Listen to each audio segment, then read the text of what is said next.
E, Matheus, já pode. Certo. Então, gente, boa tarde para todo mundo. Na semana passada, a gente teve um conteúdozinho que, infelizmente, eu não consegui entrar na aula devido à minha internet. E aí, hoje eu vou fazer uma revisão em cima do conteúdo da semana passada, tá? É um conteúdo um pouco mais abrangente, então eu achei interessante trazer alguns pontos para a gente comentar aqui. E aí, qualquer dúvida que vocês forem tendo ao longo da aula, vocês podem ir perguntando, que a gente vai aqui desenvolvendo aqui os tópicos. Então, eu preferi não trazer questões, vai ser só explicações e aplicações aqui de exemplos para facilitar a vida de vocês também, tá?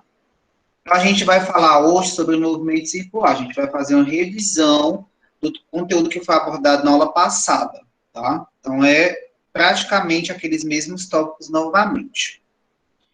Então, gente, a gente precisa entender primeiramente o que é um movimento circular, né? Que é um movimento de rotação de um corpo em torno de um eixo ao longo de uma trajetória circular de raio constante.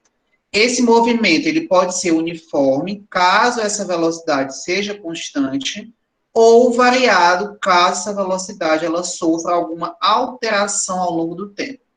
Então, com essa definição, a gente pode entender que o movimento circular ele é dividido em duas partes.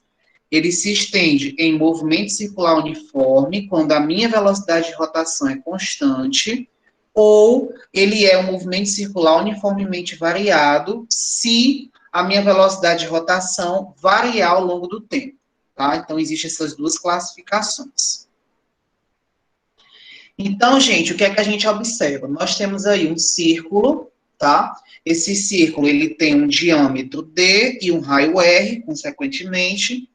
E aí, esse raio R, gente, ele é, obviamente, a metade do diâmetro. Então, a gente vai lembrar aqui um pouquinho da parte matemática, das áreas e dos perímetros. Então, o que a gente entende? Entende que o raio é a metade do diâmetro, ou o diâmetro é 2 vezes o raio, tá? Só botar essa informação aqui, e aí vocês podem anotar, tá?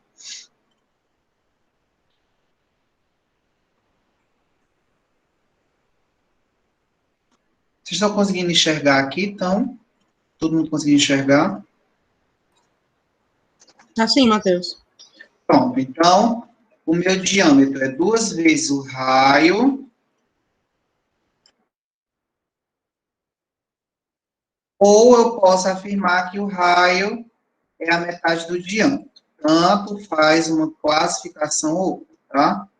Vou chegar na mesmo resultado.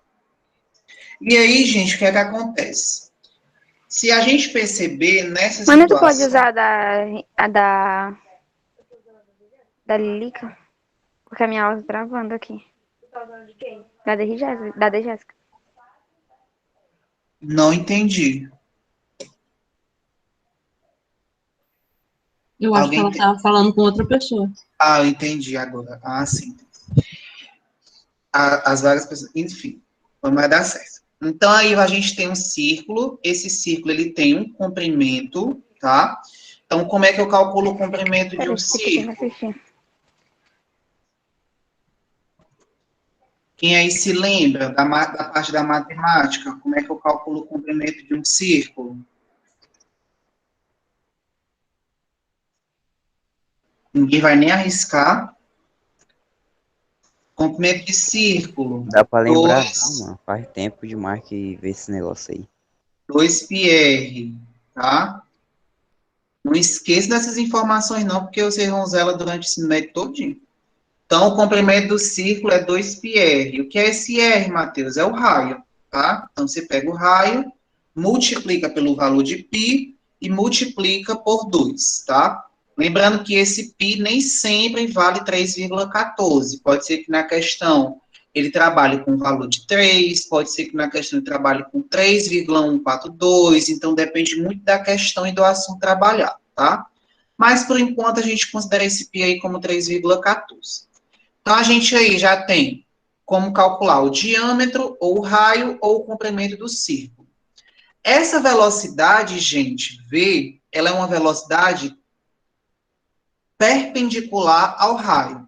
Tanto que, se você prestar atenção, as nossas velocidades, elas formam um ângulo de 90 graus com o raio. Esse símbolozinho aqui indica um ângulo de 90 graus. E aí, essa parte aqui, esse ΔS, tá? Ele corresponde ao que nós chamamos de arco da circunferência. Até porque isso aqui não é reto. Então, se você, por exemplo, cortar essa parte e esticar, você consegue encontrar o valor desse arco, tá? E aí, se a gente está falando de círculo, a gente também origina o que nós chamamos de velocidade angular. Porque, além de saber desses três fatores importantes, nós temos que saber que um círculo tem 360 graus. E 360 graus é um ângulo. Então, por exemplo, pode ser que nessa figura, se isso corresponder à metade dela, a metade da metade, eu sei que esse arco da circunferência, ele vai ter um valor correspondente ao ângulo de 90 graus, tá? Então, essas 4 informações são informações muito importantes. Alguma dúvida? Deu para entender essa parte, todo mundo?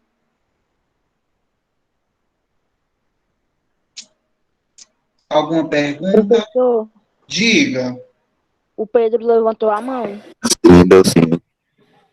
Oi, o Pedro. O Pedro levantou a mão e aí o Pedro quer fazer a pergunta ou ficou na dúvida?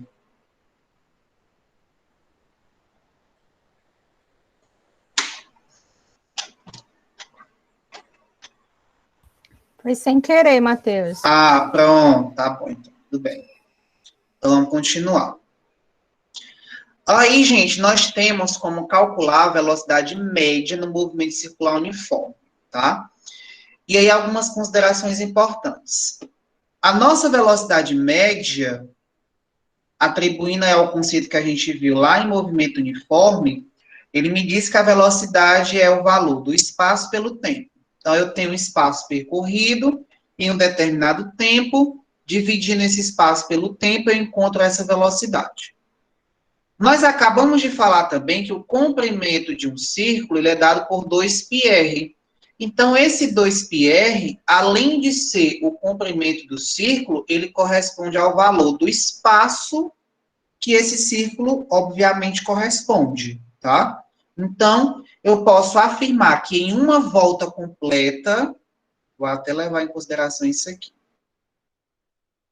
Eu posso afirmar que em uma volta completa, eu tenho que o comprimento do meu círculo vai ser igual à variação de espaço percorrida. Ou seja, o meu ΔS também vai ser 2πr, tá?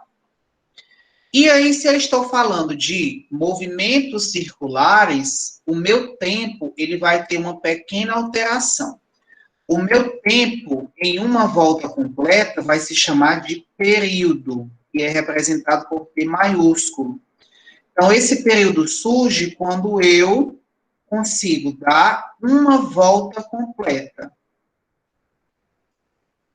Então, um exemplo prático. O período de rotação da Terra é de aproximadamente 24 horas. O período de translação da Terra ao redor do Sol vale 365 dias, desconsiderando os anos bissextos. Alguma dúvida para entender o que é período?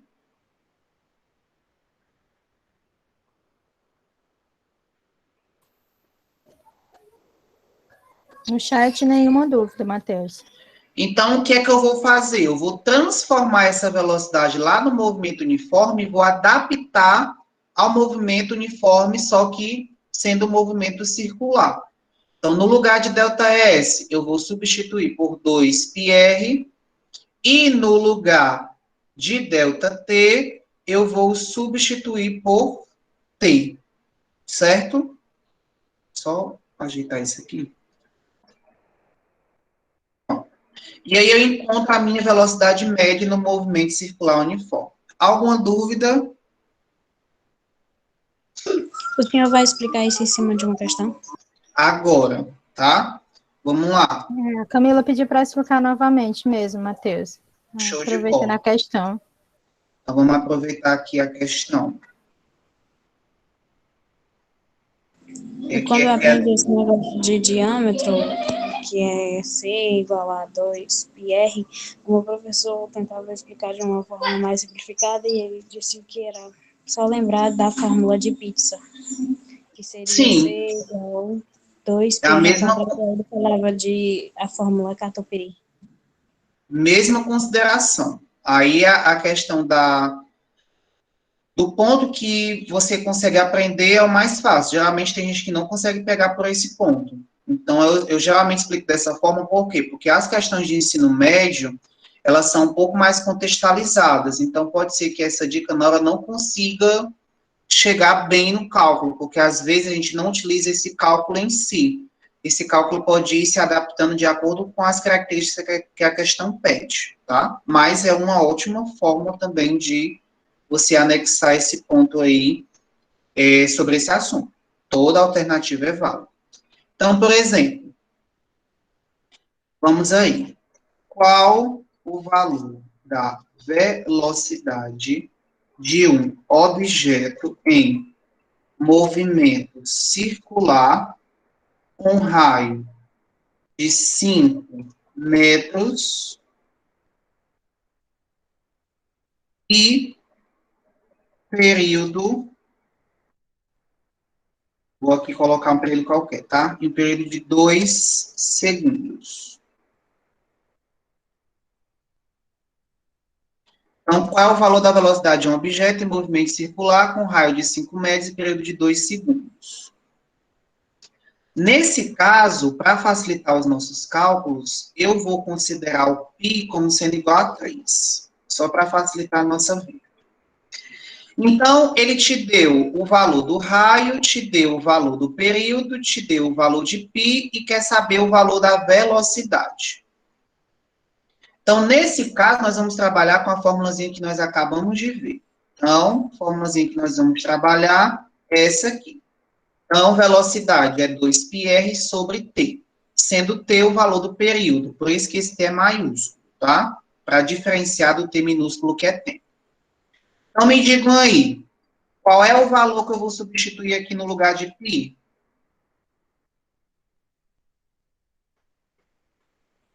Três? No valor de π. Não calculem ainda. O valor de π é quanto? Aqui no chat, 3. 3. Pronto. Me digam aí qual é o valor do raio.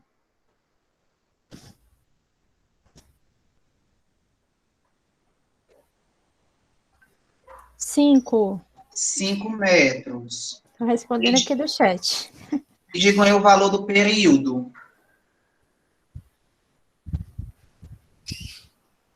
2 segundos. 2 segundos. Show de bola. Então, vamos lá. Vamos fazer aqui esse produto. Lá em cima, na parte de cima, no numerador, desculpa. 2 vezes 3 vale quanto? 6. 6 vezes 5? 30. 30 metros. Dividido por 2 segundos. Quanto é 30 dividido por 2? 15. 15. 15 metros por segundo. Tá? Então, aqui é o valor da nossa velocidade nessa situação. Deu para entender essa parte, todo mundo? Entendi. Pronto. Então, é só pegar o valor do raio, pegar o valor de π, que geralmente é 3 ou 3,14 nessas questões, e substituir pelo período. Lembrando que, na questão, ele pode falar período, ou ele pode dizer que um tempo em que o objeto dá uma volta completa. Então, é bom a gente prestar atenção nessas características, tá? Enfim, acredito que tenha dado certo. Então, vamos continuar. Além da minha velocidade, a gente também pode ter uma velocidade angular. Isso por quê? Porque a gente está tratando de círculo, e círculo tem ângulo.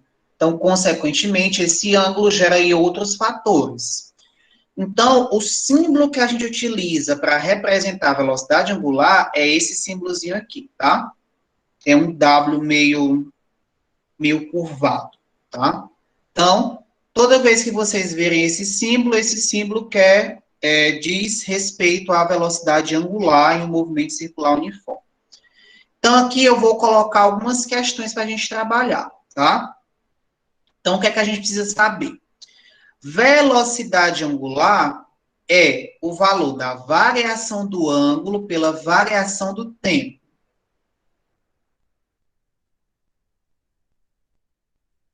Por exemplo,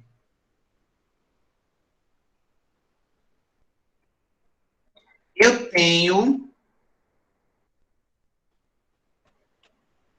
um determinado círculo, tenho um objeto circular. Eu quero saber, gente, qual foi o valor da velocidade angular desse objeto, considerando que ele se deslocou de 0 graus a 180 graus em um tempo de 10 segundos.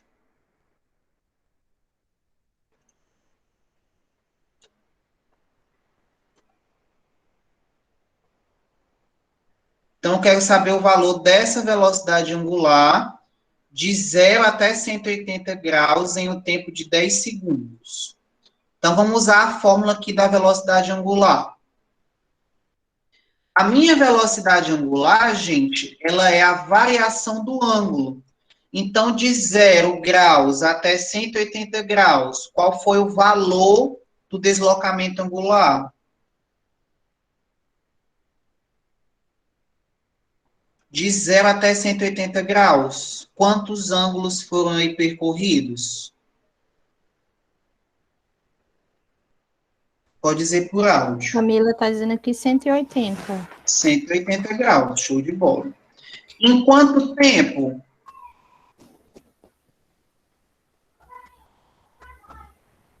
10. 10 segundos. Resposta da Camila. Luísa. Frisando, né, Márcia, que a resposta é da Camila. E da Então, Luísa. ó, Colocou aqui. e da Luísa, né?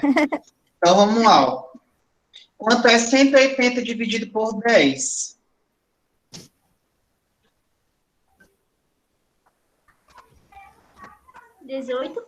18. Aí aqui a minha unidade é um pouco estranha, mas é assim mesmo, é 18 graus por segundo, tá? Fica meio estranho esse símbolo aqui, eu vou até deixar assim para ficar melhor. Pronto. 18 graus por segundo. Então, aqui é o valor da minha velocidade angular nessa questão, tá? Isso não quer dizer que toda questão vai dar isso aqui, não. Isso aqui é somente nessa questão. Alguma dúvida aqui?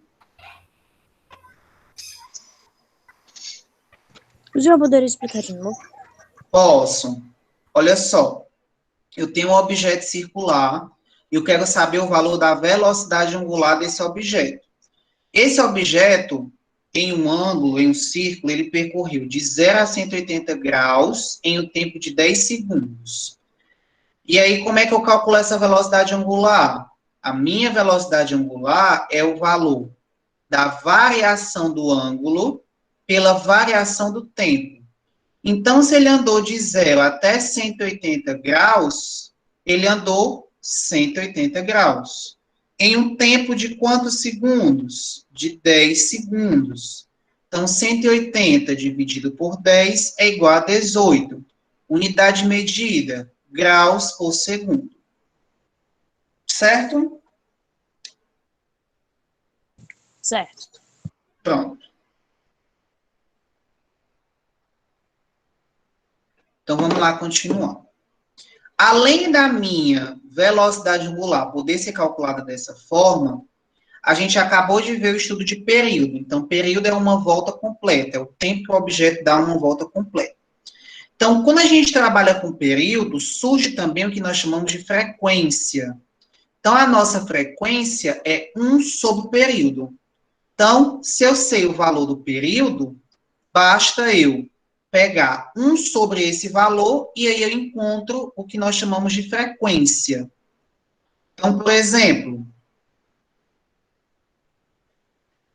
questão bem básica. Calcule a frequência de um objeto com T igual a 4 segundos.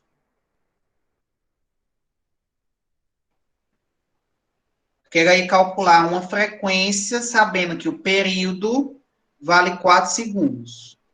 Então, se eu quero calcular a frequência e tenho o valor de T, basta eu usar a formulazinha da frequência. Então, frequência é 1 sobre T.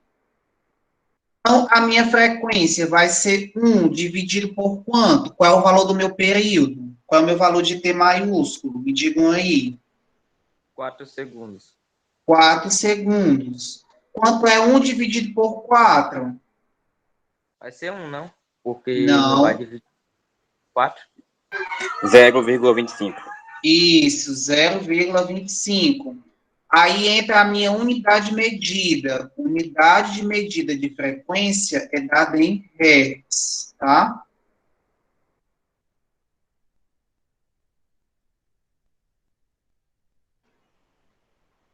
E aí eu calculei a minha frequência. Alguma dúvida para calcular a frequência, gente? Dúvidas? Nenhuma aqui no chat, Não Matheus. entendi. Pronto. Então, é só pegar o valor de T, 1 sobre esse valor, e aí eu encontro a minha frequência, tá? Não tem muito segredo, não. Além de conseguir calcular a velocidade angular pela fórmula que a gente viu aqui nessa questão, a gente também tem outras 2 formas de calcular, mas é só fazer a substituição. Então, por exemplo, se a questão te pediu o valor da velocidade angular e te deu o valor do período, tu vai usar essa fórmula. Se ela te deu o valor da frequência, tu vai usar essa fórmula.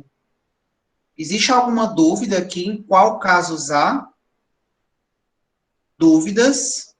Se ele te deu T, tu usa essa fórmula. Se ele te deu F, tu usa essa. Dúvidas aqui? Não, o Pedro só disse aqui que esses cálculos parecem tão fáceis, mas quando ele vai fazendo a atividade, parece que tudo é na língua japonesa. É assim mesmo. É porque física tem um pouco de cálculo. Então, assim, vocês vão se deparar com isso até o final do 3º ano, tá? Mas isso é muito aplicável. É porque, infelizmente, eu não consigo mostrar aqui através de um experimento prático, que precisa de equipamento. Mas essa parte de movimento circular, gente, ela é muito importante, por exemplo, na construção de engrenagens, né? Então, todos esses cálculos são feitos para gerar essas máquinas que utilizam esse processo. Então, ela é muito aplicável. Então, de certa forma, isso é importante também para o cotidiano. As fórmulas não são difíceis, é porque são muitas fórmulas, então acaba a gente tendo um pouco no início de confusão, mas aí depois a gente vai treinando para poder pegar práticas sobre esses cálculos. E aí a gente finaliza esse movimento circular uniforme calculando o que nós chamamos de velocidade linear. Então, como é que eu calculo a velocidade linear em um movimento circular uniforme? Eu pego a velocidade angular e multiplico pelo raio. Uma questão bem facilzinha. Calcule a velocidade linear de um objeto com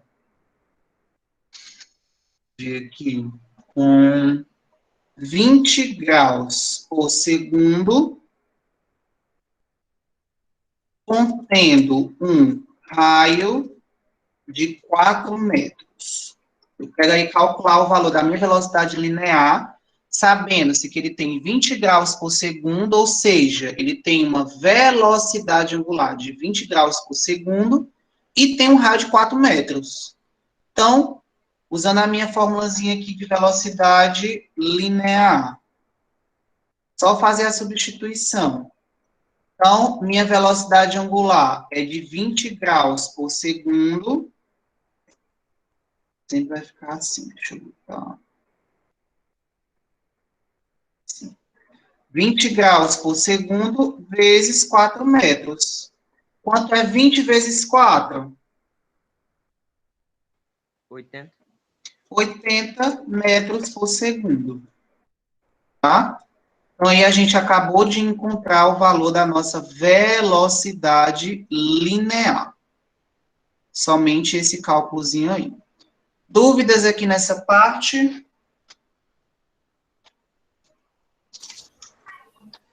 A Camila está pedindo para explicar de novo. Explico. O Ele quer que a Estado gente também falou que não entendeu. Certo. Ó. Ele quer que a gente calcule a velocidade linear de um objeto. Essa velocidade linear, ela é dada como 20 graus por segundo, as informações para eu calcular. 20 graus por segundo e um raio de 4 metros. Esse raio a gente nem questiona mais. Por quê? Porque eu já sei que corresponde ao valor de R. Então, eu vou substituir.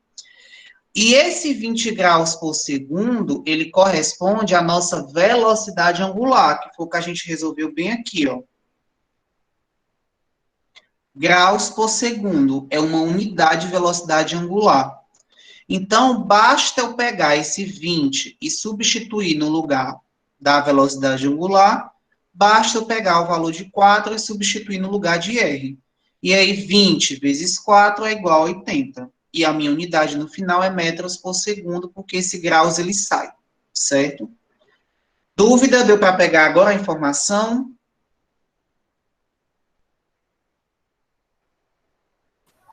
Ok, Matheus. Pronto. Show de bola. Tá sobre S por quê? Como é? O 20 tá sobre S por quê? Porque aqui é unidade de medida. É graus por segundo, tá? É como se eu tivesse 20, a cada 1 segundo eu tenho 20 graus, certo? 20 graus por segundo, certo? E aí a gente entra no nosso movimento circular uniformemente variado. E aí esse movimento circular uniformemente variado, ele depende, então, de uma característica importante. A minha velocidade até o cálculo passado era uma velocidade constante. Agora não, aqui a gente tem uma velocidade que varia ao longo do tempo. Então, da mesma forma do movimento uniformemente variado, quando a minha velocidade ela vai variar, o meu movimento ele gera uma aceleração. Como a gente está trabalhando com ângulos, aqui a gente gera o que nós chamamos de aceleração angular. Então, eu tenho uma velocidade angular que varia ao longo do tempo, que gera uma aceleração angular. Pegando aqui a mesma faixa de exemplos. Calcule a aceleração angular ou aceleração angular média de um objeto com variação de velocidade angular igual a 50 graus por segundo em um tempo de 2 segundos. Vamos trabalhar dessa forma. Vamos aí calcular essa aceleração angular. Como é que eu calculo a aceleração angular? Aceleração angular é a variação da velocidade angular pelo tempo. A questão já me disse esses valores. Então, vamos lá. Qual é o valor da minha variação de velocidade angular? 50. E qual é o valor do meu tempo? 2 segundos. Então, eu tenho 50 graus por segundo. Graus por segundo em um tempo de 2 segundos. Quanto é 50 dividido por 2? 25. Aí a minha unidade aqui, graus por segundo ao quadrado. Eu tenho 25 graus por segundo ao quadrado, tá? Então, aqui é a minha respostazinha. Então, esse é o valor da minha aceleração angular. Dúvidas? Aqui no chat não, Matheus. Aqui eu estou só aplicando a fórmula. Eu estou pegando um exemplo e aplicando a fórmula. Da mesma sistemática, tá? Não tem segredo nenhum aqui, não. Vamos continuar. Aqui a gente tem a nossa função horária da velocidade angular, né? Então, a gente tem uma velocidade angular final, uma velocidade angular inicial, uma aceleração angular e um tempo. Muito raramente a gente trabalha isso aqui, tá? Só levar isso aqui para cima, por gentileza. Muito raramente a gente trabalha essas duas fórmulas aqui. Muito raramente. Por quê? Porque elas duas advêm das outras fórmulas. Então, isso aqui é só desenvolvimento mesmo de conteúdo. Mas eu estou mostrando para vocês, caso aí no futuro apareça alguma coisa sobre. E aqui, para a gente calcular o nosso... Oi. Tem uma pergunta do Pedro. Ele pergunta por que fica ao quadrado? Por que fica ao quadrado? Muito bem, boa pergunta, Pedro. É o seguinte, ó. Assim como na divisão de frações, as minhas unidades também elas trabalham nessa mesma sistemática. Aqui tu tem graus por segundo dividido por segundo. Vou colocar até aqui, porque foi uma pergunta muito interessante. Vou gerar aqui para vocês verem como é. É como se eu tivesse isso aqui, ó.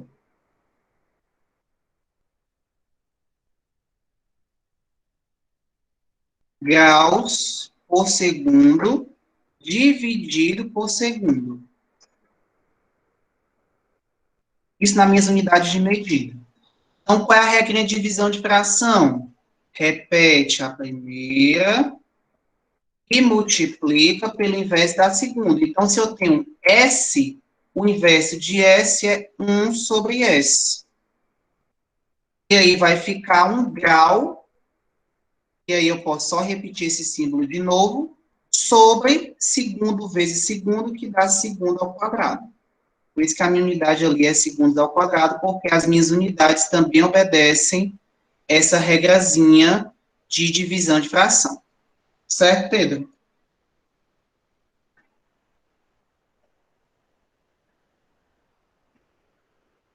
Ok, Matheus. Show de bola. E aqui a gente tem a formulazinha do deslocamento angular.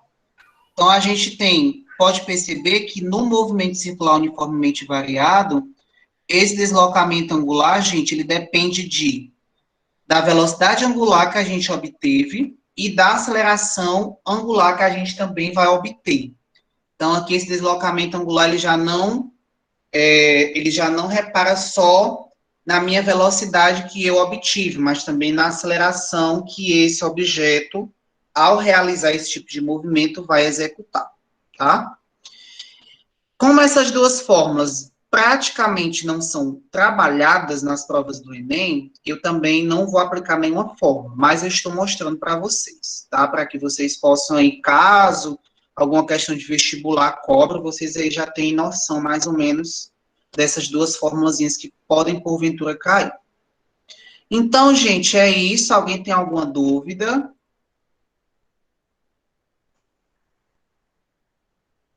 Dúvidas? Não. Não, de jeito nenhum que disseram aqui. Também não. Tudo bem, não. Show de bola, não. Obrigado, César, não de novo, não, e não de novo, não. Muito bem. Então, gente, esses são os tópicos que podem, porventura, cair na prova de vocês. Vou logo adiantando que a prova de vocês está muito difícil. Eu coloquei uma prova realmente com nível... Não, tô brincando. A prova de vocês está muito fácil. E aí, não se preocupe com as fórmulas, porque as fórmulas vão estar na prova, Então, não se preocupem com Ai, isso. professor, que susto. Certo? Não se preocupem com isso. São 25 questões à prova de física, 25 questões de biologia e 25 questões de química. Eles vão começar a prova às meu 7 horas e vão terminar às 11 horas da noite. Também estou brincando. Tá? Prova normalzinha, gente. Vocês estão preparados com prova? Gente, prova vai ser a coisa mais fácil do mundo que vocês vão fazer. Se preocupe com prova, não. Vai dar certo. Vou E deixar a agora prova, vocês. a prova ela vai ser apenas para avaliar o que, é que vocês aprenderam durante esse período. Os Isso. conteúdos que vocês viram, o que vocês conseguiram compreender, com certeza vocês irão dizer, poxa, que questão fácil, né? Eu tenho certeza os alunos que buscaram fazer as atividades, que prestaram atenção nas aulas, quando vocês se depararem com a questão, vocês irão dizer que a questão vai estar fácil, fácil. Então, pronto. Vou deixar aí vocês agora com a melhor professora de química. E aí ela vai aí explicar para vocês Mas agora. é Qualquer 25 dúvida. questão mesmo? Como é? Oi? Mas é 25 questão mesmo? É Você não, tá meu amor, eu brincando? tô brincando. A não. gente não tem nem tempo de corrigir isso. Chego, vou deixar aí vocês com a professora Márcia, viu? Ainda bem. Certo. Eu vou apresentar aqui o slide, certo? Um momento.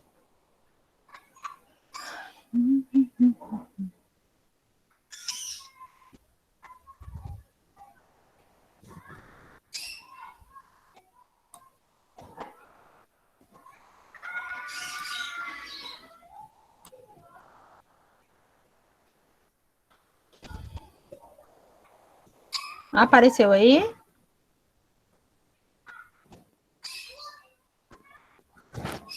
Matheus? Apareceu, Cintia. Tá aparecendo? Tá assim. Eu vou, Tá aparecendo. vou colocar aqui a visualização tela cheia, certo?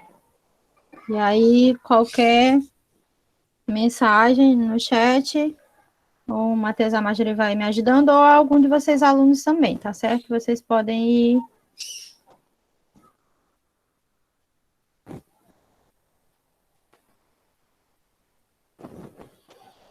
Deixa eu esperar ele.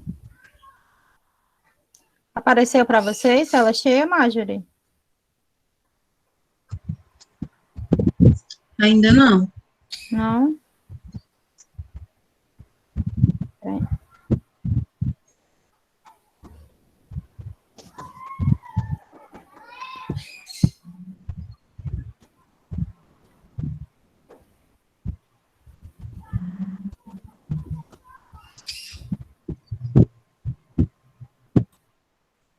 Tá indo. Deu certo? Ainda não, Marcinha. Ainda não? Tá aparecendo a tela cheia para ti? Tá para mim. Marcinha, cancela essa projeção e faz novamente. Eu acho que tu apertou na outra opção, na tela inteira. Peraí. Aí escolhe uma janela. Vou colocar a janela. Peraí. Deixa eu voltar aqui.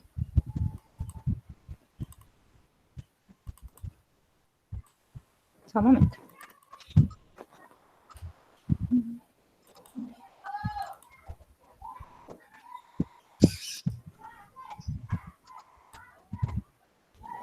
No caso, eu tenho que colocar uma janela, né? É.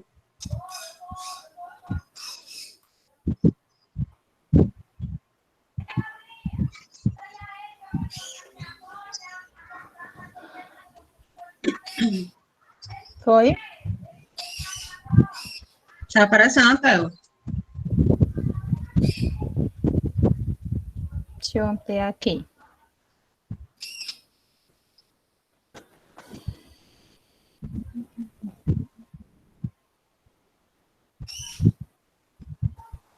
Só um momento.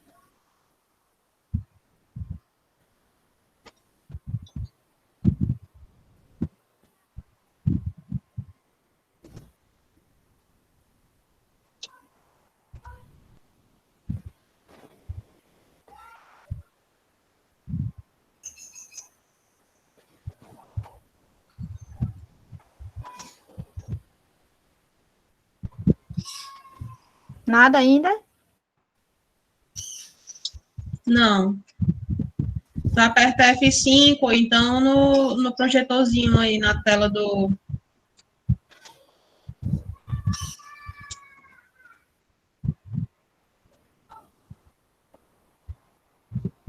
Já apertei F5, mas ele não tá indo.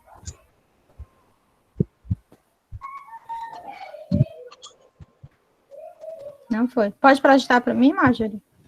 Posso? Está Manda pulgando aí aqui. meu projeto. Tá. Peraí.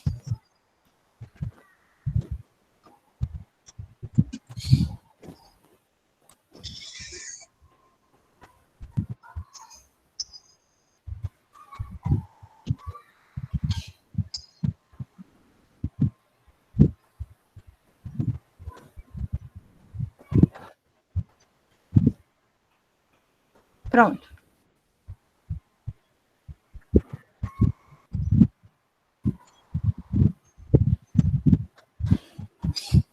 Chegou aí?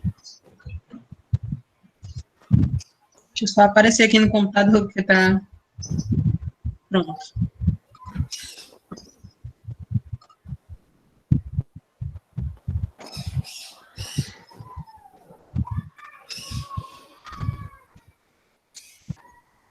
Pessoal, enquanto a Marjorie vai dando início aí, certo?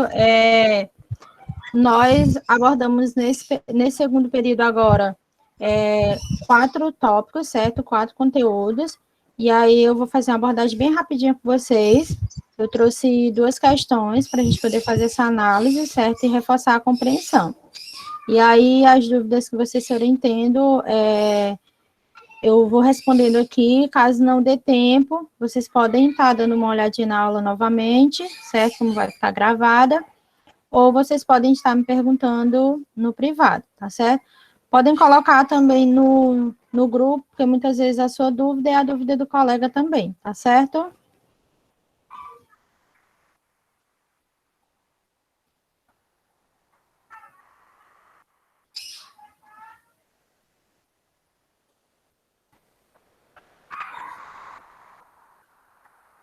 Deu certo aí, Marjorie?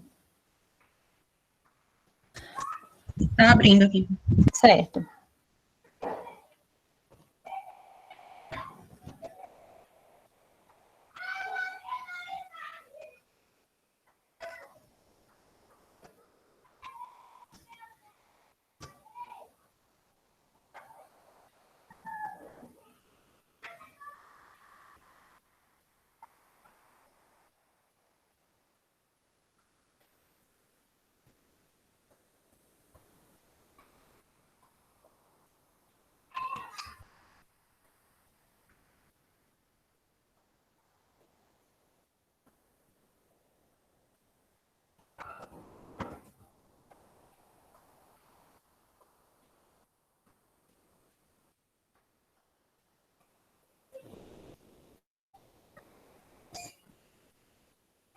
Ok.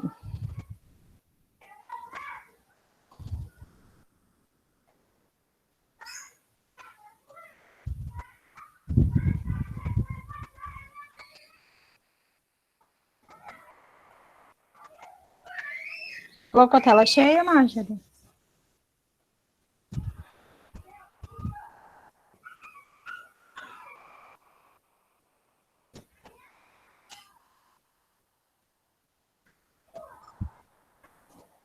Tá aparecendo aí? Tá um arquivo normal. Tá, né? É.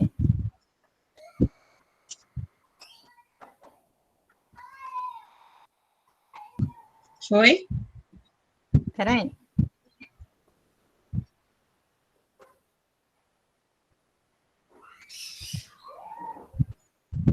Não, ele ainda tá só o arquivo aberto mesmo, mas ele não tá Vale. todo.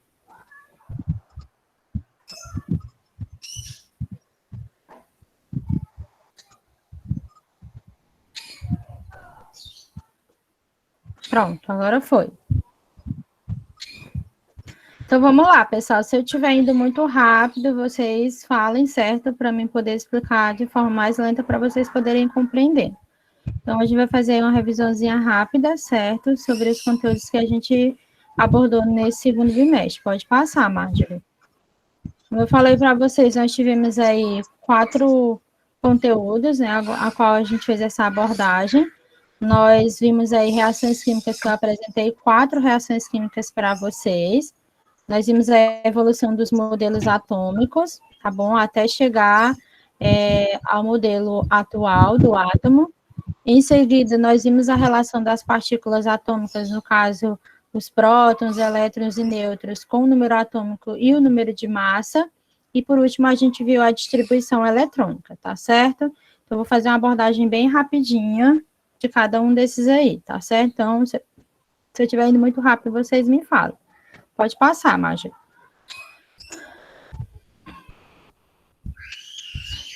Sobre as reações químicas, nós vimos 4 tipos, como eu falei para vocês, tá certo? E aí eu trouxe aí novamente como é que a gente vai conhecer. Lembrando que uma reação química, ela tem 2 lados, ela tem o lado dos reagentes e o lado dos produtos, tá certo? A setinha, ela identifica que aconteceu uma reação química, ou seja, eu tinha produtos, eu tinha substâncias e elas se transformaram em outras substâncias. Mas os elementos químicos, eles continuam sendo os mesmos, não vai mudar, certo? Nós tivemos eu apresentei para vocês as reações de análise ou decomposição, que no caso, como é que ela acontece? Você precisa ter um reagente e ele vai dar origem a 2 ou mais produtos, certo? Como eu coloquei aí o exemplozinho aí embaixo, tá certo? Nós temos aí o reagente aí KBrO3, e os produtos que nós temos aí, nós temos o KBr e o O2, tá certo? Então, um reagente que se transformou em 2 produtos. Então, nós temos aí a reação de análise ou decomposição. Abaixo eu trouxe aí a reação de síntese ou adição, certo? Então, o nome adição, ele já vai ser bem mais fácil para a gente poder compreender. Eu vou ter 2 ou mais reagentes e o resultado vai ser um único produto, ou seja, eu vou adicionar, eu vou somar, tá certo? Esses reagentes e o resultado vai ser um único produto. Então, o exemplo que eu trouxe aí, o carbono mais o O2 e o resultado foi CO2, tá certo? Trouxe aí para vocês a reação de deslocamento ou simples troca, certo? Que pode receber esses 2 nomes. E aí, esse tipo de reação aí, nós precisamos ter 2 ou mais reagentes e 2 ou mais produtos. O segredo desse tipo de reação aí é que você vai precisar ter pelo menos um reagente simples e um produto simples. Nesse caso aí, o reagente simples é o primeiro aí, Zn, que é o zinco. Ele está no estado sólido, certo? Essas letrinhas aí, entre parênteses, aí, ela vai identificar o estado físico da substância. Então, aí nós temos o zinco, que é uma substância simples. Então, eu já tenho um reagente simples aí. E o produto simples que eu vou ter vai ser o último aí, H2, o gás oxigênio. No caso, ele está no estado gasoso. Mas esses estados aí, eles não vão influenciar na identificação da reação química, não, tá certo? E, por último, nós temos aí a dupla troca, certo? A dupla troca, assim como na simples troca, a gente precisa ter 2 ou mais reagentes e também 2 ou mais produtos. No caso da dupla troca, todo mundo tem que ser composto, tem que ser substâncias compostas. Então, nós temos aí o HCl, que é composto, eu tenho 2 elementos químicos aí. O NaOH, que também é composto, eu tenho 3 elementos químicos, o Na, o O e o H. E os produtos aí, se a gente observar, eles também são compostos. O NaCl, que eu tenho 2 elementos químicos aí, e o H2O, que é a água, que nós também temos 2 elementos químicos. Então, se todo mundo for composto, tem 2 ou mais de 2 produtos, nós vamos ter uma reação de dupla troca. É só isso, é bem facinho, certo? Vamos agora para a questão aí que eu trouxe para vocês, tá certo? Eu trouxe aí a questãozinha aí para vocês. Nós temos aí 3 reações aí, e a questão, ela pede para você dizer aí quais são os tipos de reações aí que aparecem em cada uma dessas desses pontos aí, tá certo?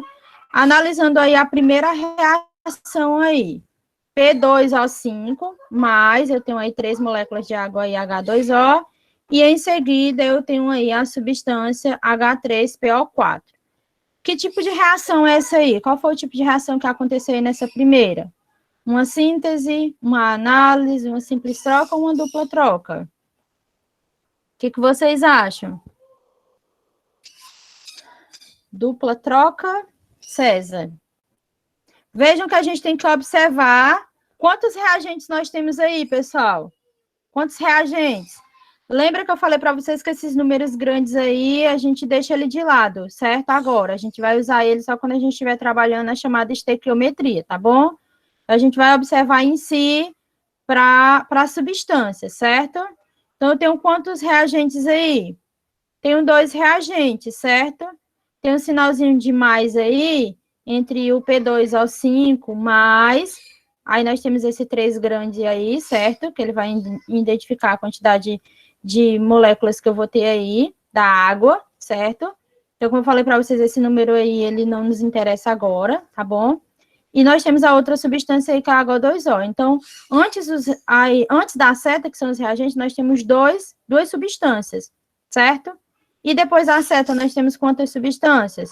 Só uma, que é o H3PO4, certo? Nesse caso aí, eu tenho 2 moléculas dessa substância aí, mas é uma única substância, tá certo?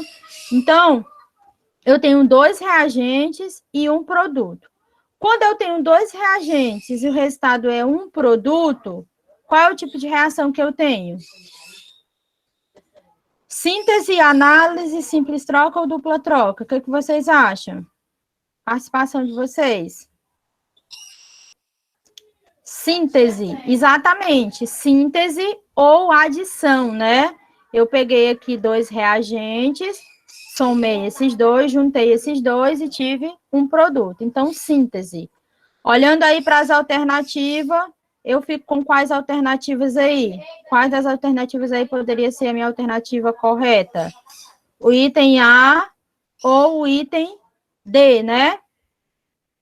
Concordam? Então, eu já ficaria com o item A e com o item D. Marjorie pode dar um enter aí, certo? Para aparecer o nome aí da reação. Pronto. Então, eu fiquei com essas 2 aí. No item A, ele disse que a segunda reação aí, ela é de síntese. E no item D, ele diz que a segunda é de simples troca. Então, na segunda reação aí, eu tenho quantos reagentes? Quantas substâncias eu tenho aí antes da seta? Só uma, exatamente, só uma substância, que é o KClO3. Então, eu tenho uma única substância. Na análise, eu preciso ter um reagente que vai dar resultado a 2 ou mais produtos. E na simples troca, eu posso ter só um único reagente? Não, eu não posso ter só um único reagente, eu preciso ter 2 ou mais, tá certo? Então, por essa linha de raciocínio, eu já elimino o item D, porque não pode ser simples troca. No caso, vai ser análise, porque eu preciso ter um reagente e vai dar origem a 2 ou mais produtos. Temos 2 ou mais produtos aí nessa reação 2? Temos 2 produtos. O primeiro aí é o KCl e o segundo é o O2. Então, essa segunda aí, uma reação de análise, que me dá aí o item correto como item A. E teve gente que já tinha respondido já, né, no chat. O Luiz, a Ana Luciele também. Então, nós temos aí o item A como item correto. E aí, só para confirmar por que a terceira é de simples troca. A de simples troca, como eu falei para vocês, ela precisa ter 2 ou mais reagentes, 2 ou mais produtos. No entanto, ela precisa ter pelo menos uma substância simples nos reagentes e uma substância simples nos produtos. Quem seria a substância simples aí dos reagentes? O que vocês acham? Nós temos 2 substâncias aí nos reagentes, né? Nós temos o CuSO4 e nós temos aí o Al, certo? Nos reagentes. Isso, César, ela precisa ter 2 ou mais reagentes, certo? no caso da simples troca e dupla troca precisa ter 2 ou mais reagentes, tá bom? Então, a substância simples aí é o Al, que é o alumínio, tá certo? Então, eu tenho aí uma substância simples, só tem um elemento químico. E no caso dos produtos, eu vou ter aqui a última substância aí, certo? Que tem com a simbologia Cu, que no caso é o cobre, tá certo? Então, eu tenho aí a substância simples, tá certo? Dos produtos, ok? Alguma dúvida? Podemos passar para o próximo conteúdo? A observação que vocês vão ter... Oi, César. Como eu falei, sou Matheus. A sua explicação também é top. Muito obrigada, certo? Então, qual é o segredo aí para não se confundir muito nesses 4 tipos de reações? Porque, como eu falei para vocês, tem mais, mas eu trouxe só esses 4, certo? Então, é você perceber quantos reagentes tem, quantos produtos tem, e você entender quantos reagentes aquele tipo de reação ela precisa e quantos produtos ela precisa. No caso da simples troca, você tem que fazer essa observaçãozinha aí, que precisa ter pelo menos um reagente simples e um produto simples, tá certo? Pode passar, Marjorie. Professora, mas esses 2 reagentes precisam ser antes da seta e depois? Antes da seta são reagentes, depois da seta a gente chama de produtos, tá certo? Tudo que vem antes da seta a gente chama de reagente. O que vem depois da seta a gente chama de produto. Ok? É como se antes da seta fossem os ingredientes que você vai precisar utilizar e depois da seta vai ser o bolo, que vai estar pronto, tá certo? E aí nós vamos para o segundo conteúdo que nós vimos aí, a evolução dos modelos atômicos, tá certo? Então, o átomo, ele é constituído por núcleo e eletrosfera, e nós temos as partículas do átomo, que são os prótons, os nêutrons e os elétrons. Os elétrons, eles ficam na eletrosfera, então o nome ele já aparece, né, eletro e eletrosfera. E no núcleo do átomo nós temos os prótons e os nêutrons. Então, até chegar a essa estrutura do átomo, nós tivemos a contribuição de alguns cientistas. O primeiro deles foi o cara chamado Dalton, que ele fez os seus experimentos, e o modelo atômico dele ficou conhecido como bola de bilhar, tá certo? Então, eu pediria para que vocês lembrassem desses nomezinhos, certo? Que ficou conhecido cada modelo atômico. Então, o primeiro modelo atômico, ele ficou conhecido como bola de bilhar, porque Dalton, ele dizia que o átomo, ele era indivisível, indestrutível, impenetrável, certo? Então, por isso que ficou conhecido como bola de bilhar. Ele também, no seu modelo atômico, ele disse que os átomos da mesma substância, eles seriam idênticos, tá certo? O segundo cara que veio, como a gente já viu, foi Thomson, certo? O modelo atômico dele ficou conhecido como modelo pudim de passas, né? No modelo atômico dele, ele dizia que o átomo ele era neutro, e no qual tinha um núcleo positivo e os elétrons eram incrustados nesse núcleo. Por isso ficou conhecido como pudim de passas, né? No caso, as passas, elas representariam os elétrons, ficariam ali incrustadas no pudim, certo? O terceiro modelo atômico veio, né, quem apresentou foi Rutherford, certo? Ele ficou conhecido como modelo planetário, né, em alusão ao sistema solar, né? E aqui, Rutherford, ele já dizia que o átomo ele tinha um núcleo denso e pequeno, e que os elétrons, eles orbitavam no núcleo atômico, ou seja, na eletrosfera. Então, aqui no modelo atômico de Rutherford, nós já temos aqui o núcleo do átomo, certo? E os elétrons, eles estavam orbitando esse núcleo atômico, né? No caso, a eletrosfera, tá bom? Então, por isso que é conhecido como modelo planetário, ele fez essa alusão, né? Segundo ele, o Sol representaria o núcleo do átomo, e os planetas estariam ali representando os elétrons, girando em torno do núcleo, certo? E depois de Rutherford, nós tivemos um cara chamado Bohr, que ele complementou o modelo atômico de Rutherford. Então, o modelo atômico dele veio aí como modelo nuclear. E qual foi a contribuição de Bohr? Né? Ele trouxe aí os níveis de energia na eletrosfera, que é exatamente o que a gente estudou na distribuição eletrônica. Né? Ele traz aí os níveis de energia, K, L, M, N, O, P, Q, certo? E ele também diz aí que nós temos que esses níveis de energia, eles têm as órbitas estacionárias e a quantização de energia, tá certo? Que são alguns pontos que a gente vai estudar a posterior, tá certo? Então, nós temos aí esses 4 modelos atômicos aí, a qual a gente fez a abordagem durante o nosso segundo bimestre, tá certo? Pode passar, Mágia.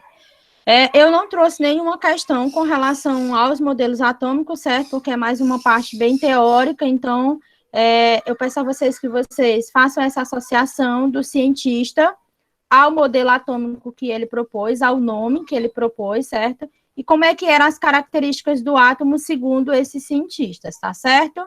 Aí nós vamos partir agora para o terceiro ponto que a gente estudou, que foi a relação das partículas atômicas, no caso, os prótons, elétrons e nêutrons, certo?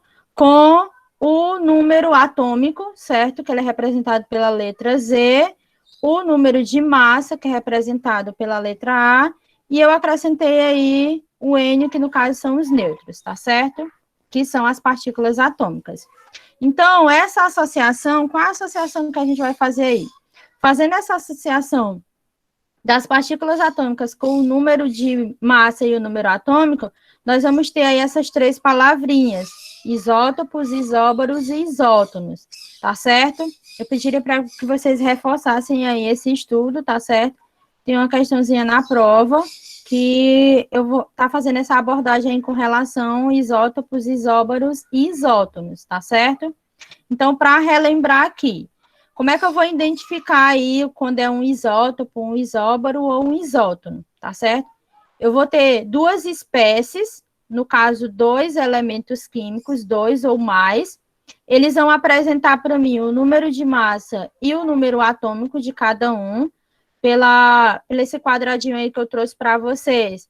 O número de massa, ele vem na parte de cima, o número atômico, ele vem na parte de baixo, certo? E aí ele vai trazer o símbolo do elemento químico. Mas aí eu queria fazer uma observação aqui, pessoal, porque algumas questões, né, elas trazem o número de massa embaixo e o número atômico de cima. Por que eu estou dando essa informação? Para que vocês não foquem, né, de que todo número de massa, ele vai vir na partezinha de cima, vai ser o númerozinho que vai vir lá em cima, o expoente. E o número atômico vai ser o que vai vir embaixo. Não. O número de massa, ele sempre vai ser o número maior. E o número atômico, ele vai ser o número menor. Certo? Porque pode acontecer isso. O A é a massa, certo? Então, o A, ele representa o número de massa, César. Então, porque vocês podem focar nessa informação de que o número de massa, ele sempre vai vir na parte de cima e o número atômico vai vir na parte de baixo. Pode acontecer de alguma questão ela mudar. Tá certo? Então, o número de massa, ele vai ser o número maior e o número atômico, ele é o número menor, tá certo? Então, vamos lá. Para mim saber o que é um isótopo, né, o Pzinho, ele tá aí maior e em negrito, ele tá dizendo que eu tenho 2 elementos químicos e eles apresentam o mesmo número de prótons. Quando eu digo que ele é o mesmo número de prótons, eu estou dizendo que ele tem o mesmo número atômico. Logo, ele vai ser o mesmo elemento químico, certo? Então, se ele apresenta o mesmo número atômico, ele vai estar sendo o mesmo elemento químico, tá certo? Então, o isótopo é quando ele tem o mesmo número atômico. Então, você vai observar lá e ele vai ter o mesmo número atômico, tá certo? Ele pode vir 2 ou 3 espécies, certo? Esse elemento químico, ele pode vir se repetindo 2, 3 ou 4 vezes, tá certo? E aí você vai perceber que o número de massa dele vai ser um número de massa diferente, tá bom? E os isóbaros? Isóbaros, ele quer dizer número de massa igual. Aí, nesse caso aí, vão ser elementos químicos diferentes. Você vai perceber que você vai ter elementos químicos diferentes. Ele vai ter o mesmo número de massa, só que o número atômico dele vai mudar, certo? Então, o isóbaro tem o mesmo número de massa e diferente número atômico.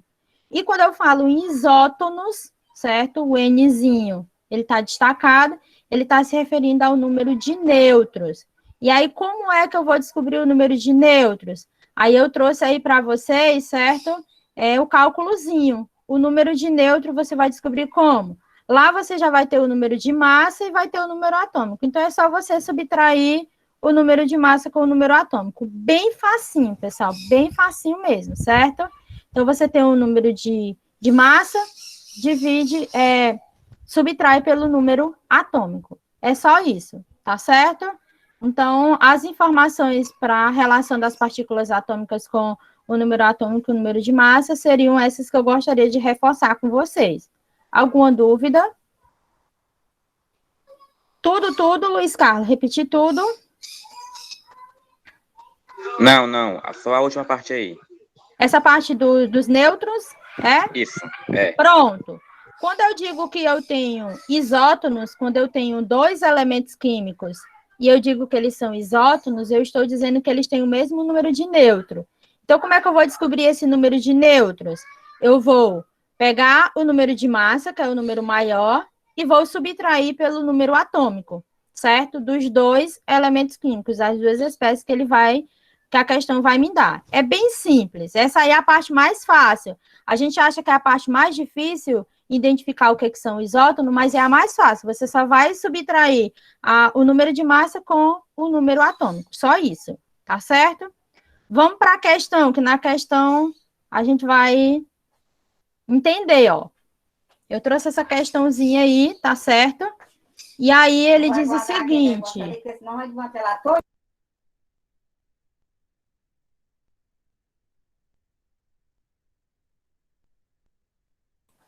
Vamos lá, pessoal.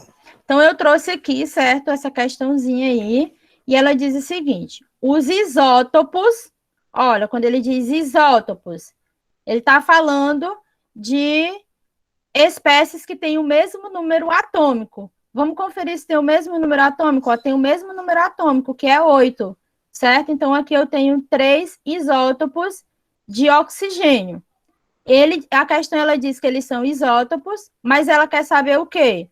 Possui, respectivamente, os seguintes números de nêutrons. Ela quer saber quantos nêutrons tem essas espécies aqui, tá certo? Então, como é que eu resolvo aí essa questão? Como é que eu vou descobrir aí o item correto? O item A. O item A seria o item A. O item A eu tenho 8, 8 e 8. Esse 8 e 8, esse valor aqui de 8, ele está se referindo o quê? Ao número de nêutrons. A questão, ela quer saber o número de nêutrons.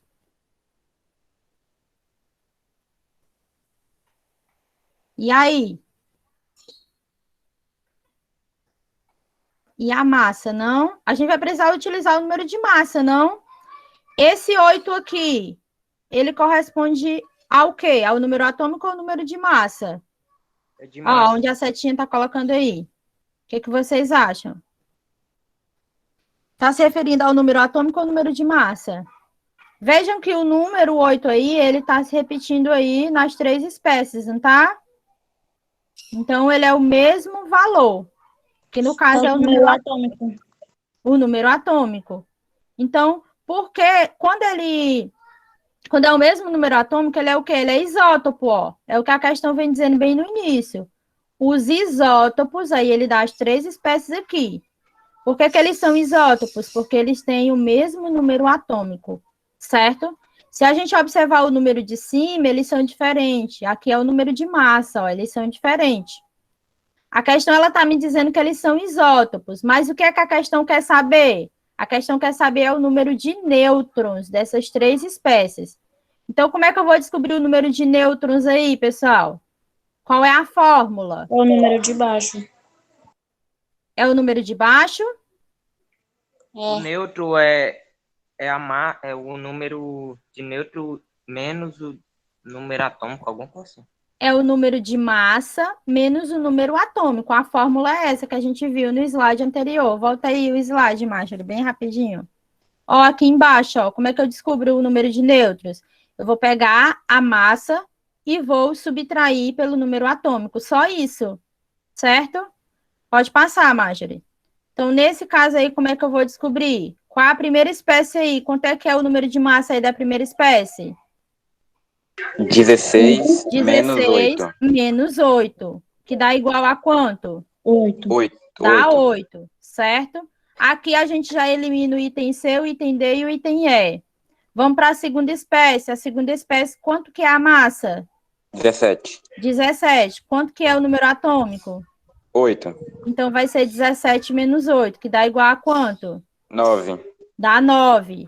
E a terceira espécie, quanto que é a massa? 18. Quanto que é o número atômico? 8. Então, vai ser 18 menos 8, que vai dar igual a 10. Pode dar enter aí, Marjorie, que eu coloquei a resolução. Pronto, ó. É só isso. A questão, ela se resolveria só dessa forma, porque ela está pedindo o número de nêutrons, tá certo? Então, o item correto aí, o item B, certo? No caso, os nêutrons seriam a... É a massa menos o número atômico, certo? Certo, obrigado. Tá bom? Toda vez quando ele perguntar nêutrons, números de nêutrons, você vai precisar usar o número da massa e subtrair pelo número atômico, ok? A questão vai dar esse valor, ela tem que dar. Se ela não der, é porque a questão está errada, tá certo? Então, para finalizar, certo? Eu trouxe aí bem rapidinho para vocês sobre distribuição eletrônica, mas eu gostaria de pedir para que vocês não se apavorassem com relação à distribuição eletrônica, certo? Principalmente aí, distribuir um S2, dois S2, dois P6, eu queria pedir para que vocês não focassem, certo? Eu vou fazer uma abordagem maior com vocês no segundo semestre, quando a gente retornar. Eu sei que muitos alunos ficaram com bastante dúvida, certo? Então, foi uma apresentação inicial, mas eu gostaria de reforçar aí com vocês, tá certo? Então, como eu falei para vocês que lá no modelo atômico de Bohr, né, ele trouxe as órbitas, né? No caso, as órbitas aí, elas são as camadas, certo? As chamadas camadas eletrônicas, que é onde a gente vai estar dividindo os elétrons, certo? Então, eu vou usar o número atômico do elemento químico e a partir do valor do número atômico, eu vou fazer essa distribuição, tá certo? Para isso, eu vou utilizar esse chamado diagrama de Linus-Pauling, como eu falei para vocês nas aulas anteriores. Ele é dividido em camadas, ele tem 7 camadas, certo? Que, no caso, ela pode ser pelas letras ou ela pode ser pelos números. No caso aí do diagrama, a gente utiliza os números grandes aí, de 1 a 7, certo? E aí, nesse diagrama, além dessas camadas, a gente tem os subníveis, que são representados pelas letrinhas S, P, D e F, certo? Então, esses subníveis, eles têm uma quantidade de átomos máxima para cada subnível, certo? Se a gente perceber o subnível S aí, todos eles só têm 2 elétrons. O subnível P, eles comportam no máximo 6 elétrons. O subnível D, 14 elétrons. E o subnível F, o subnível D, 10 elétrons. E o subnível F, 14 elétrons. Já as camadas, como eu coloquei para vocês, que ela vai vir na horizontal, se a gente fizer a somazinha aí de cada camada, a gente vai ver que a camada 2, ela só comporta 2 elétrons. Camada 1, 2 elétrons. A camada 2, 8. Camada 3, 12, 18, 4, 32, a 5 também 32, a 6, 18 e a 7, 8 elétrons, conforme aí essa tabelinha que eu trouxe para vocês. E aí, se você não quiser usar o diagrama, né? Não, professora, eu não quero usar o diagrama que eu me confundo toda. Eu trouxe aí para vocês a ordem crescente de energia. Então, é só você utilizar aí essa ordemzinha aí para chegar ao valor que o número atômico do elemento químico corresponde, tá certo? Então, se, por exemplo, ele me pedir 15, certo? Então, eu vou usar aí até chegar a 15, que no caso vai ser o quê? 1 S2, 2 S2, 2 P6, 3 S2 e 3 3P3. Eu não vou usar aí os 6 elétrons aí que eu tenho aí no 3P6, certo? Eu vou usar só 3 elétronzinhos aí que vai fechar 15. Professora, como é que eu vou saber se que vai fechar 15? Que a professora está só dizendo aí e não me diz como é que eu vou fechar 15. É bem simples. Você vai somar os numerozinhos de cima, certo? Que eles correspondem à quantidade de elétrons. Mas aí, como eu falei para vocês, essa parte aí de distribuição, eu pediria para que vocês não se apavorassem, né? Não se preocupassem, porque eu não vou cobrar agora essa partezinha aí da distribuição. Eu pediria que vocês focassem nas reações químicas, certo? Nas 4 reações químicas, na relação das partículas atômicas com o número atômico e o número de massa, e os modelos atômicos. Combinado?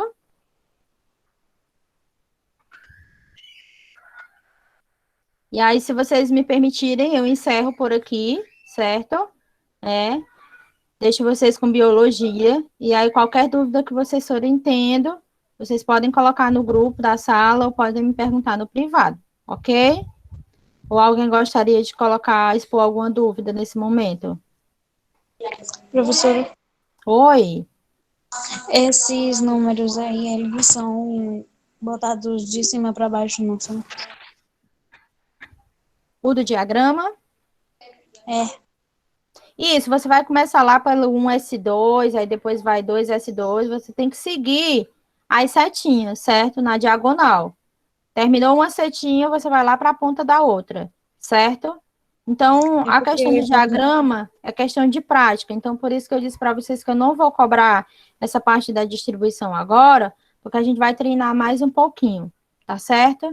E aí, no segundo semestre, a gente faz uma cobrança das questões mesmo com relação à distribuição eletrônica, tá certo? Tá certo. É que na primeira vez que a senhora tinha explicado, eu pensava que era um bicho de 7 cabeças. Aí eu fui pesquisar alguma coisa no Google e no YouTube e eu consegui entender um pouquinho. Aí essas setinhas eu não sabia para que servia. Aí servem tipo, para botar tudo na ordem, que a senhora até botou a ordem aí na imagem, a ordemzinha, toda coisa aí. Aí eu não estava entendendo porque primeiro vinha o 2, aí depois vinha o 3, aí depois vinha o 2 de novo, eu não estava conseguindo entender, vinha tipo um número a mais na frente do número a menos, aí eu fui pesquisar e consegui entender. Ótimo, que bom, que ótimo, viu?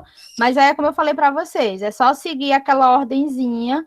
Eu vou já postar no grupo a imagenzinha, essa imagenzinha para vocês, e vou postar um vídeo que era para eu ter postado na semana passada para vocês, tá certo? Então, no mais, é isso. E muito obrigada pela atenção, pessoal. Deixo vocês agora com biologia, tá bom?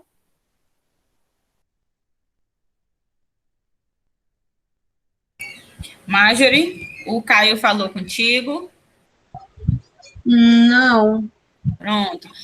Marjorie, tu pode colocar a frequência para os meninos, porque o professor Caio gravou, tá, a aula dele. Ele está fazendo uma prova agora da faculdade e não conseguiu dar aula para vocês, mas ele já gravou a revisão e disse que depois vai abrir uma sala no Meet para tirar as dúvidas, tá? Vocês vão assistir o vídeo dele e depois tiram as dúvidas.